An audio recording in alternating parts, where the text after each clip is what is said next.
بسم اللہ الرحمن الرحیم۔ معزز سامعین و ناظرین، ماہ محرم الحرام کے آمد سے ہمارے بہت سارے کام ایسے ہیں جو اصل چیز سے ہٹ کر کسی اور سمت نکل جاتے ہیں۔ ماہ محرم الحرام کے آغاز میں سیدنا عمر فاروق رضی اللہ تعالیٰ عنہ کی شہادت ہے۔ وہاں پر بہت سارے سنی مسلمان پروگرامات کرتے ہیں، سیدنا عمر فاروق رضی اللہ تعالیٰ عنہ کی سیرت بیان کرتے ہیں۔ تو اس میں ظاہر ہے کہ اہل سنت والجماعت کے نزدیک چونکہ اس طرح کے رسومات جن کی شریعت نے اجازت نہیں دی ہو، ایسے رسومات وہ ادا نہیں کرتے۔ تو ظاہر ہے وہاں جلسے ہوتے ہیں، پروگرامات ہوتے ہیں، اجتماعات ہوتے ہیں، اگرچہ بڑے پیمانے پر جتنا ہونا چاہیے اتنا نہیں ہوتے، لیکن ہوتے ہیں۔ اصل چیز وہاں پر بھی یہی ہے کہ امت کے آنے والے نسلوں کو سیدنا عمر فاروق رضی اللہ تعالیٰ عنہ کی سیرت، سیدنا عمر فاروق رضی اللہ تعالیٰ عنہ کے کارنامے، اسلام کے لیے اس کے خدمات، نبی کریم صلی اللہ علیہ وسلم کی ذات اقدس کے لیے، مسلمانوں کے لیے اس کی قربانیاں، یہ اور دوران حکمرانی اس کا عاجزی، انکساری اور انسانی خدمت کو اجاگر کیا جائے۔ پھر 10 محرم کو سیدنا حسین ابن علی رضی اللہ تعالیٰ عنہ کی شہادت ہے۔ اب سیدنا حسین رضی اللہ تعالیٰ عنہ کی جو شہادت کا واقعہ ہے، یہ تو بڑا کربناک، دردناک، قابل افسوس واقعہ ہے، جس میں اہل البیت کے بہت سارے شہداء ہیں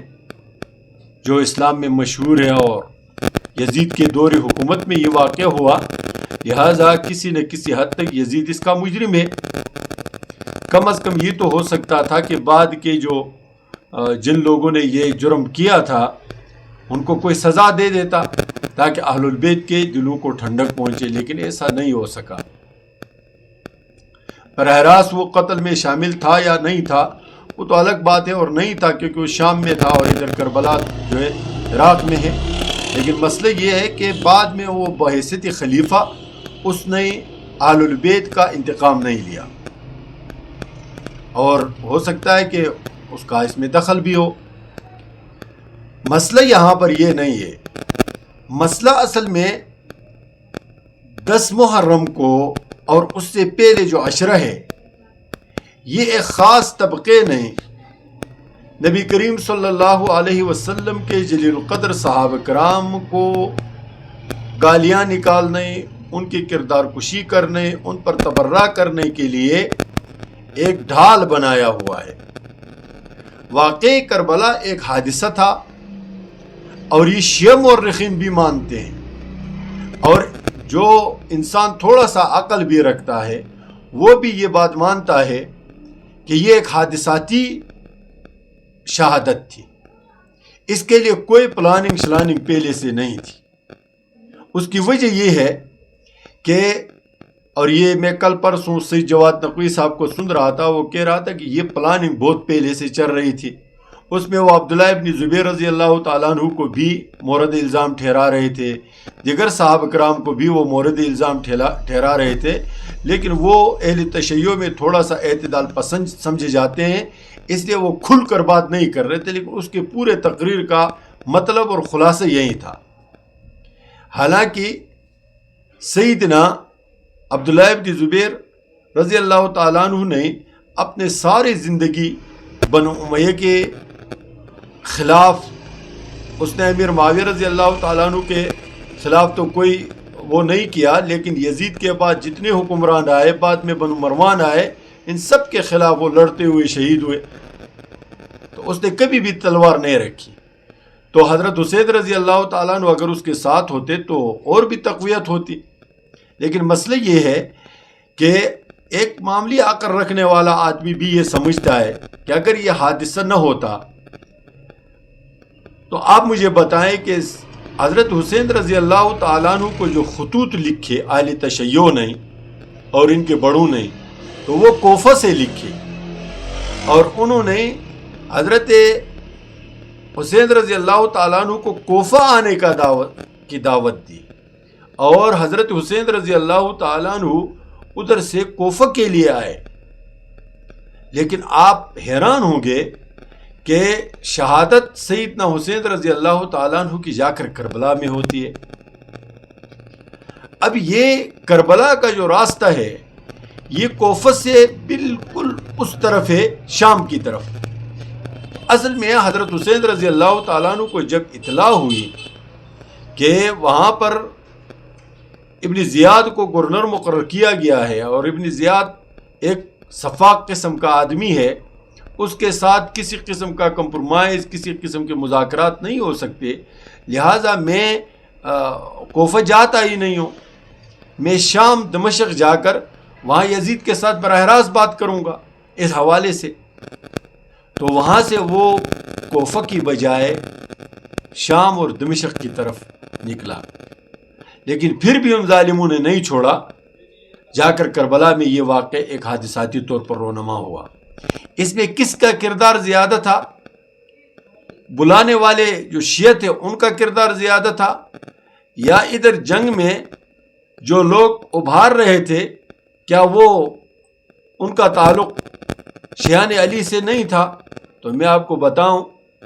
کہ کل میں یہ مفتی فضل ہمدرد کو سن رہا تھا، وہ کہہ رہا تھا کہ جی وہاں پر کوئی شیعہ نہیں تھا، عمر ابن سعد شیعہ نہیں تھا مثلا، اسی طرح دوسرے 2-3 نام۔ میں اس سے پوچھتا ہوں کہ یہ جو شمر تھا جو کہ خاص حضرت حسین رضی اللہ تعالیٰ عنہ کا قاتل ہے، یا حضرت علی رضی اللہ تعالیٰ عنہ کے خاص شیعان میں شامل تھا؟ اور سب سے کمال کی بات یہ ہے کہ یہ حضرت عباس علم بردار جو کہ اس کا ماموں بھی ہے، تو اگر یہ حضرت علی رضی اللہ تعالیٰ کے شیعان میں سے نہیں تھا تو یہ رشتہ کہاں سے آیا؟ اس کا وہ ذکر نہیں کرتے، لعنت کرنے کے لیے ویسے نام تو لیں گے لیکن ہمیشہ ذکر کریں گے تو عمر بن سعد کا نام، کیونکہ وہ سعد بن وقاص رضی اللہ تعالیٰ عنہ کے کردار کو گدلا کرنے کے لیے وہ اس کا نام لیں گے، لیکن شمر کا نام نہیں لیں گے، حالانکہ شمر کی ساری زندگی حضرت علی رضی اللہ تعالیٰ عنہ کی خدمت میں گزری ہے، اور پھر رشتہ بھی ہوا، اور یہ عباس علم بردار کا ماموں بھی ہے۔ تو آپ مجھے بتائیں، اب یہ 10 محرم انہوں نے وضع کیا ہے، ماتم نام رکھا ہے، یہ صرف کے صرف اصحاب رسول کی بے حرمتی، اصحاب رسول کی کردار کشی، مسلمانوں پر لعنت کرنے کے لیے انہوں نے ایک حیلہ بنایا ہوا ہے، ورنہ اس چیز کا اسلام کے ساتھ تو کوئی تعلق نہیں ہے۔ آپ اپنے آپ کو مارے کوٹے پیٹیں، اس سے حضرت حسین رضی اللہ تعالیٰ عنہ کا کردار گدلا تو ہوگا، واضح نہیں ہوگا۔ حضرت حسین رضی اللہ تعالیٰ عنہ ہمیشہ ظالموں کے خلاف کھڑے ہوئے، اور آپ اپنے آپ کو پیٹ رہے ہیں۔ آج تک نہیں سنا کہ کوئی شیعہ گروہ ظالم کے خلاف کھڑا ہوا ہو، ہمیشہ ظالم کا ساتھ دیا۔ یہ شام میں بشار الاسد کی حکومت تھی، اس سے پہلے اس کا باپ تھا، وہ بھی اس طرح کا کوئی چیز تھا۔ تو انہوں نے حلب کو ایسا ملیامیٹ کیا تھا جو سنیوں کے اکثریتی علاقہ ہے، کہ وہاں پر جو ابھی غزہ کی حالت ہے اس سے بھی بدتر تھی۔ ایران اس بشار الاسد کو مکمل سپورٹ کر رہا تھا، اور وہ قید خانے، وہ عقوبت خانے جن کا آج شام کے اس حکومت نے ان کا سراغ لگایا تو رونگٹے کھڑے ہو جاتے ہیں۔ اور یہی خامنئی صاحب اور اس کے دیگر جو اہل تشیع کے جو رہنما ہیں، یہ بشار الاسد کو اللہ کا رحمت، اللہ کا سایہ قرار دیتے تھے۔ تو کیا حسینی کردار موجود ہے ان کے اندر؟ کہ نہیں، یہ صرف رونے دھونے اور گالی اور لعنت کو انہوں نے کردار حسین بنایا ہوا ہے۔ یہ سید جواد نقوی کی ایک بات مجھے بہت پسند آئی، کہتا ہے کہ آج کا اہل تشیع نہیں محرم اور کربلا کے واقعے کو صرف رونے کے لیے مقرر کیا ہوا ہے، کردار حسینی کو اپنانے کے لیے نہیں۔ میں بھی یہی کہتا ہوں کہ اگر آپ کردار حسینی کو زندہ کرنا چاہتے ہیں تو پھر اہل سنت والجماعت کے ساتھ اپنے دامن کو جوڑ لو، صحابہ رسول کے ساتھ اپنے دامن کو جوڑ لو۔ جب تک آپ صحابہ اور اہل سنت والجماعت کے دامن کے ساتھ نہیں جڑیں گے اور اپنے غلط اور باطل عقائد اور نظریات سے باز نہیں آئیں گے، تب تک آپ یہ جو دعویٰ کر رہے ہیں محبت اہل بیت کی، یہ بالکل نرا دعویٰ ہے، اس میں کوئی سچائی نہیں ہے، اس میں کوئی حقیقت نہیں ہے۔ اور یہ آپ لوگوں نے جو تشیع جو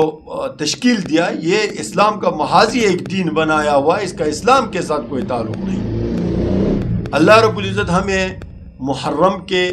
ابتدائی دن اور 10 محرم کا جو صحابہ کرام کی جو قربانیوں کا پیغام ہے، وہ ہر مسلمان کو سمجھنے کی توفیق عنایت فرمائے، اس کو اپنانے کی توفیق عنایت فرمائے اور اس پر عمل کرنے کی توفیق عنایت فرمائے۔ السلام علیکم ورحمۃ اللہ وبرکاتہ۔